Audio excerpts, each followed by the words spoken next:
Hello and welcome to Alan History Nerd. In this video I'm looking at some more UK politics, and I'm looking in particular at the relationship between the executive and the Parliament. Now this is part of component 2 in A-level politics, and it's an issue that is quite controversial and quite significant really, and we're going to finish this video looking at a debate on whether or not the UK has an elected dictatorship. And I think you'll probably gather by the time I get there what I think about that. I will try and present both sides of the argument on it, but this is really about holding government to account, and it's about how well Parliament functions. Now, as I said, this is part of component 2. It's from section 4.2. So this is EDEXCEL A-level politics. And section 4.2 of component 2 is called the relationship between the executive and Parliament, and it says you need to understand the influence and effectiveness of Parliament in holding the executive to account, the influence and effectiveness of the executive in attempting to exercise dominance over Parliament, and the extent to which the balance of power between Parliament and executive has changed. Now really this builds on an earlier part of the spec in component 2 as well, in which I've looked at in the ways in which Parliament interacts with the executive, and a lot of the ideas and things that we talk on here are dealt with there as well. So it's well worth having a look at that video for a bit more details, a few more examples and things like that. And there should be a link appearing at the top of the screen to help you navigate to that one. Again, if you don't do it that way, then if you go to my A-level politics playlist, then you'll find it in that list. If you go to my component 2 playlist, you'll find it in that, and hopefully if I've done it right and got them all nicely ordered, you'll be able to work through the components in that way. Now to start off with, we're going to look at the influence and effectiveness of Parliament in holding the executive to account. Now this is one, and it's a great word to use in politics and a great word to use in history and other subjects like that. It is the word that I've really springs to mind with me on this one is it depends. Really, it depends is the big word, because Parliament is really effective at holding the executive to account if the executive, the government, doesn't have a majority. In which case, Parliament's all over them. If it has a very small majority, Parliament's all over them. If there's a coalition government, Parliament can be all over them. If the government has a strong majority, then it has little to fear when bills are being voted on in Parliament, because it's got a majority, and therefore the effectiveness in terms of voting in Parliament, Parliament's going to exert on it, are very little. I mean, my favourite example of this, I think I probably mentioned this before, is that Blair first elected in '97, and there was then another election in 2001, and he won, and another election he won in 2005, and it was actually in 2005 when he was first defeated as Prime Minister in the House of Commons, and that was over a bill that would have allowed the government or police to hold terror suspects for 90 days. So that's 8 years. And I mean, Blair had some very big majorities, but 8 years without a government defeat. Now that's one of the things one of the bits we look at later on is about change. Well, you can argue in recent years this has been completely blown out of the water, and I mean Johnson lost every vote that he held early on in his time before we got towards the election in December 2019. So yes, the circumstances can really affect this. So there probably isn't just an absolute hard and fast rule about how effective Parliament is. It's going to depend on the numbers. Another thing that sits in favour of the government on this is if it's got a bill and it thinks it's going to lose, it just pulls it. I mean, the government doesn't put itself through the embarrassment and all the press coverage of losing a vote. It just doesn't have the vote. I mean, you can say that's still Parliament affecting it, but it's not quite the same. Another thing that the government can do, or Prime Minister can do, is it can make it a free vote, and so essentially the normal parliamentary stuff then doesn't apply, and this can be used quite effectively. And one of the best examples of it was under David Cameron over the same-sex marriage bill, where he called for a free vote, and therefore the bill passed. So he was Prime Minister, he proposed a bill, it passed, but it didn't pass on the basis of Conservative MPs voting for it. Actually, majority of Conservative MPs voted against it. It actually passed because all the opposition voted for it. So he got over 400 votes. So you can go, David Cameron proposed a bill, it got over 400 votes, and yes, that's how the world normally looks. But actually, what was different about it, he had a free vote, and therefore his own party voting against him didn't actually in the end matter.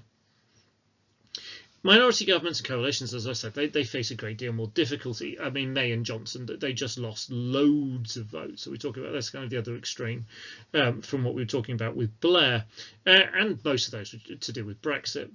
And then the Conservative Lib coalition was quite remarkable in some ways in terms of how much it got through, and it in particularly it got some quite controversial stuff through.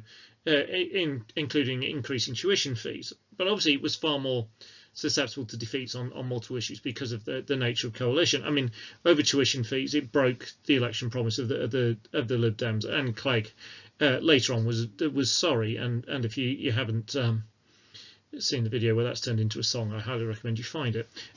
So again, so the major point on this is arithmetic in Parliament is really, really important. So it's not. You could really say, well, at this moment in time, Parliament is really effective or not effective at all. It might depend on the majority.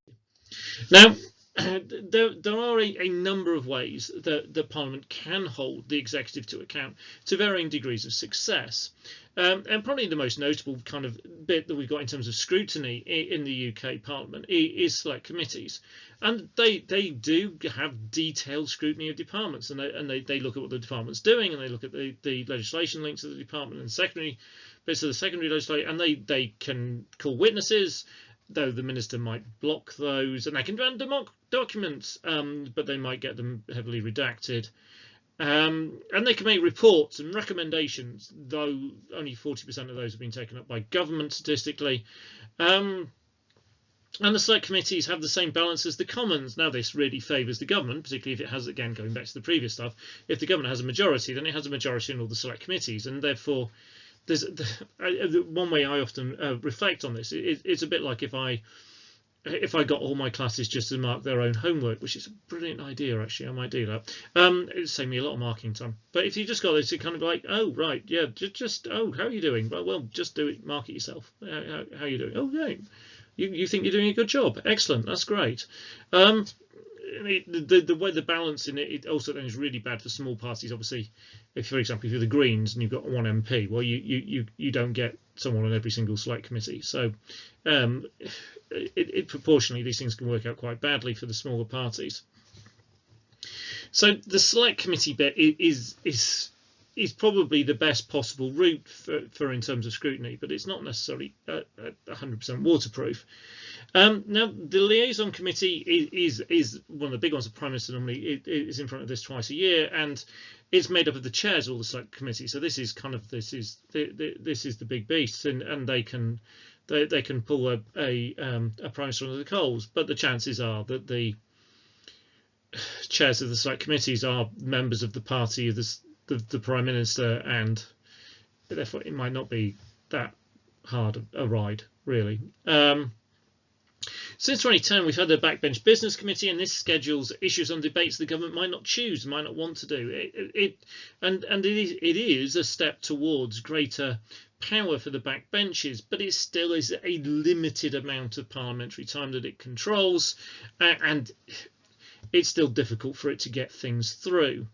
But it does mean at least things are being debated. The governments might not want to, and it has forced some quite big issues, such as things to do with the Hillsborough disaster and things like that. So it can bear some fruit. Now, Parliament, I mean, maybe I should start with this one. Parliament can bring down a government. A vote of no confidence can bring a government down. It did with Labour in 1979. But now with the Fixed Term Parliaments Act, though they, again, in some ways that can be seen as it's a bit of a joke piece of legislation now, it doesn't really seem to have worked, does it? Because yeah, well, we had an election in 2015, but then we had one in 2017 and we had one in 2019. So that kind of, yes, there's 5 years fixed parliaments doesn't seem to be quite working, but it has actually made it harder for a vote of no confidence to bring government down. Now, the other bit that's often talked about, and this is going to be quite difficult because at the moment I'm talking about this, then there's a lot of kind of demands for people standing down and stuff in the government. I mean, in the past, it has really been the case that the Parliament and a load of hostile questioning and stuff from MPs, if a minister has been involved in a scandal, or there's been some major policy failure in their area, or a kind of a huge bit of incompetence or malpractice or something like that, then really pressure from Parliament coupled with pressure from the press can bring a minister down and force their resignation. Now, obviously, this is not an absolute power, and there's been examples in the current government, Priti Patel and Hancock and others, where you kind of this ability to force ministers out seems to be waning to a degree. Questions is another important. It could be written questions. These can be verbal questions. Obviously, we have the big set piece every Wednesday lunchtime when Parliament's in session with PMQs, and this can be used to hold the government to account. And the government can be asked really awkward questions, and the Prime Minister can be made to squirm and not look great by members of the opposition or the leader, maybe even the leader of the opposition. But they can also avoid the question and answer a question that isn't the question they were asked if they don't like it, and they also then get fed all these easy throws from their own benches. Would the Prime Minister agree that he is the greatest Prime Minister ever and everything that he's done is wonderful? Yes, my honourable friend makes a really good point. Thank you very much for doing that, and all that kind of nonsense. So PMQs are not necessarily the greatest bit of scrutiny and account and the government being held to account that you'll ever see. It tends to be lots of waving of papers and all that. The debates can be effective in Parliament. They can lead to government defeats. We see this on military action in Syria in 2013. We saw it on multiple Brexit proposals 2017 to 2019. But you can argue this is the exception, not the rule. And normally, again, because of all the stuff we said earlier about parliamentary arithmetic, that the government tends to hold the way in debates. But debates are, if effectively done by those who oppose government action, can slow a government down or stop it or make it rethink or possibly even defeat it. The opposition gets 20 days in each parliamentary session. But if they're facing a big majority, then the government are just going to shut down anything they propose. It's unlikely they're going to defeat a government with a majority. And so it becomes more about point scoring and highlighting issues and positioning themselves and all that kind of stuff. And therefore loses a degree of interest in terms of you genuinely, this is scrutiny of government and offering an alternative, or is this kind of sabre rattling and posturing and the rest of it. The House of Lords, since Lords reform, is no longer controlled by a single party, i.e. always should be controlled by the Conservative Party, and is more willing to defeat government bills. And you say, oh, that's great. This is the whole. Then you've got all the experts and people from who with a wide range of experience in the House of Lords and expertise. And you go, oh, brilliant! And they're holding the government to account, but all they can do is delay it for a year. Now it will frustrate a government. It might get lots of press coverage, and this might grab public attention, but they can't absolutely stop it, and they are limited in the areas they can do. They can't do finance. They can't do anything that's in the party manifesto because of the Salisbury Convention. Now, the influence and effectiveness of the executive in attempting to exercise dominance over Parliament. Now, some of this they're good at this. Governments, generally speaking, not always, but generally speaking, they are. They use the power of the whips. They know every weak spot and skeleton in the closet and every hope and desire of every MP, and so they've got people who are experts at twisting arms and flattering and go, well, there might be a ministerial position in the office coming up, and yes, the Prime Minister really likes you and he's just hoping that you're good and loyal, or we know what you did 3 summers ago and we've got pictures, and it might be all kinds of stuff like that. So that and just party loyalty is normally really quite good at keeping MPs in line. The payroll vote is the most notable one of this. Now, there's a maximum of 22 ministers that can be on full minister pay, but they often talk about there being around 100 MPs plus that are on the government payroll in some way or the other. They might be on the government payroll but not actually paid, which can be the case with parliamentary private secretaries, but they essentially are part of the government. And if that's 100 plus, you're already moving quite substantially towards getting your vote through, and that this group are very, very unlikely to ever vote against government proposals. The government can use secondary legislation to kind of move things in the direction they want to go, and they don't have to then put up with all the parliamentary scrutiny, and they can really push it in this element to a degree of terms. Again, as I mentioned already, the Fixed in Parliament Act has proved ineffective. This was supposed to give Parliament the decision on when elections were and to take it out of the hands of the government.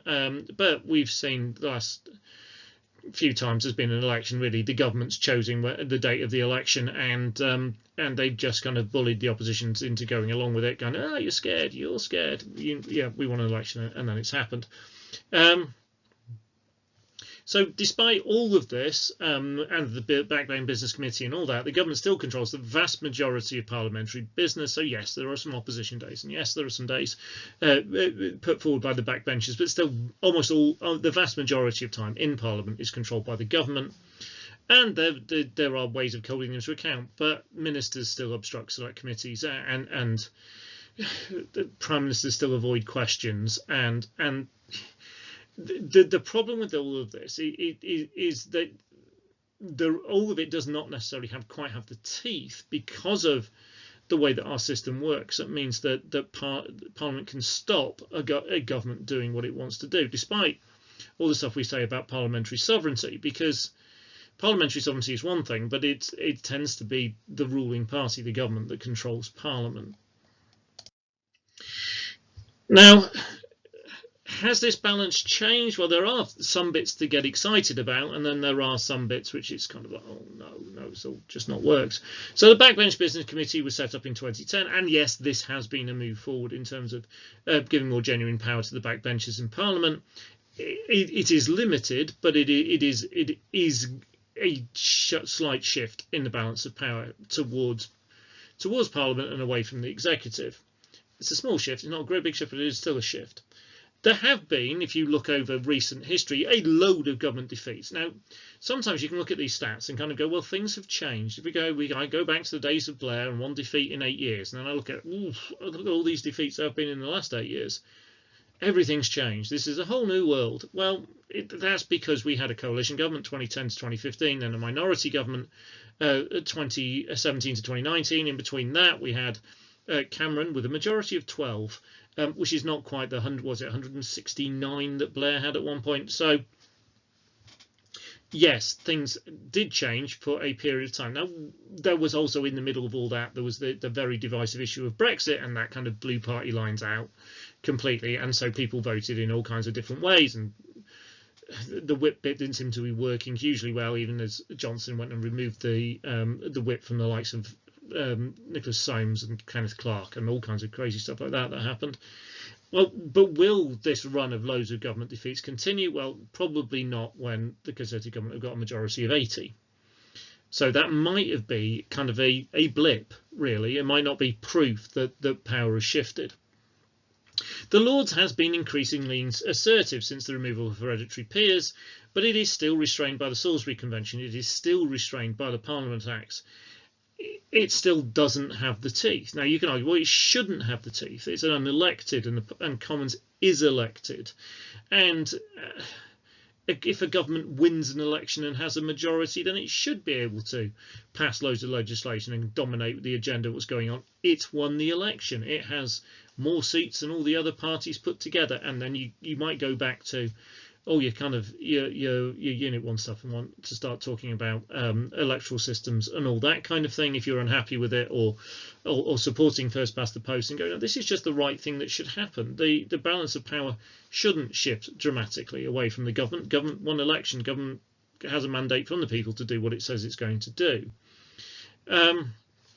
Select committees now elect their chairs. They used to be chosen by the whips. Again, this is a step towards greater power for Parliament.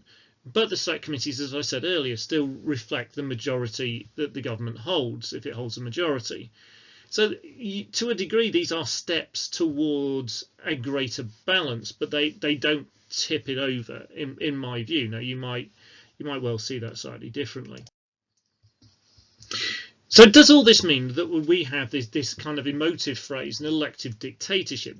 Do essentially we hold our elections every 5 years, allegedly, or more frequently, as it has been the case more recently, and at the end of that we put some people in power and go, right, until the next election, do your worst, do what it is you're going to do. And they do set the legislative agenda. Now, part of this you might be going, you might be shouting at the screen as I say this, well, they should set it, they won the election. But some governments have brought in some really substantial changes, including constitutional change, despite only having about 40% of the vote, or in some cases even less. And some of this has been things like radical changes to the post of Lord Chancellor. They might think is a great thing that they kind of took away some of the fusion of power, and that's great. But other major constitutional change has been done through referendum and things like that, and so you can say, well, the people actually had a say. But some of these, like the changes to the position of Lord Chancellor, setting of the Supreme Court, the Fixed Parliament Act, none of this was put in front of referendum. The extension of devolution in some manners since the original settlements haven't been done. Not all the bits that's happened there has been done with referendum. So again, governments have gone in, they've shifted what's the way the UK has operated in quite substantial ways. Again, on the Brexit thing, and you might have people who have very strong views on this, but you can say, well, the government took the 2019 result as an absolute confirmation that they had the popular policy on Brexit, and they won the election, and they won a majority of 80. But they got 43% of the vote. So that meant 57% of the population didn't like it. So should it be able to sweep across? But that's possibly more of an issue of voting behaviour rather than the elected dictatorship bit and electoral systems. A government with a strong majority is almost impossible to defeat in Parliament, and that's the bit where the elected dictatorship really comes in. So they're almost impossible to defeat on votes. They dominate the committees, and the bigger the majority, the more the dominance of the committees. They can carry out secondary legislation to their heart's content. The whips and patronage give the PMs huge power over their own parliamentary party, and if their parliamentary party dominates Parliament, then the PM dominates Parliament. And if you go back and look at case studies of the likes of Blair and Thatcher, then you'll definitely see this. Now, obviously, if you look at other case studies and you look at someone like Cameron, then they don't, because they haven't got those big majorities. And the Lords can only delay. So all the bits we've said about things have got changed and better, and they can't even do that if it's a finance bill or if it's in the party manifesto, because of the Salisbury Doctrine and the Parliament Acts and all the stuff that's gone before. So for me, there is some quite strong argument here to say we have an elected dictatorship. I'm not necessarily a huge fan of the term, because the term is then emotive, and we go, of course we don't have a democracy, we elect governments and then the governments carry out their manifestos. And yes, there is a strong argument to make for that, and governments have majorities because they win elections on the basis of the system that we have, and people might whinge and moan about the systems that we have, but they are the systems that we have. And the opposite of this is, do you want a systems of gridlock when the government says we want to do this and Parliament says no you can't, and then nothing happens? And those of you who study, for example, US politics, when you do Congress, will see things like that, because one House of Congress will go, do this, and then the other House of Congress will go, no, and then the President will go, do this, and then one of the Houses of Congress will go, no, and then nothing will happen. And then even if the President and Congress agrees and go, yes, good, we're going to do this, and then the Supreme Court goes, no. Now, that isn't the case in the UK, and so you don't have the separation of powers, and you don't have that kind of potential of gridlock when the government can't pass its budget and all that kind of stuff. But the flip side of that is there enough in place to stop a government making radical changes or doing things that you don't want the government to do through ordinary parliamentary matters? And in that, then maybe there isn't quite, but it's a difficult balancing act to make. Right, I hope that's been useful for you. If it has, then please hit like. I'm really enjoying all the comments and stuff. Some people have been leaving some of these other videos, so please leave me some comments. If you haven't done so already, please subscribe. There is loads on my channel on various bits of A-level history and on A-level politics. So if you're interested in politics and a wide range of history topics, then hopefully this will be a good channel for you and you can pick up lots of useful stuff. And again, particularly if you're studying A-level politics, there's a huge range of videos in my politics playlist. I'm trying to cover the whole of A-level politics as I teach it. That doesn't mean necessarily it's going to be all the bits of A-level politics, because I'm struggling at the moment just to get through all the stuff I teach, let alone all the extra bits. I might look at those at some other point. Thank you very much for watching.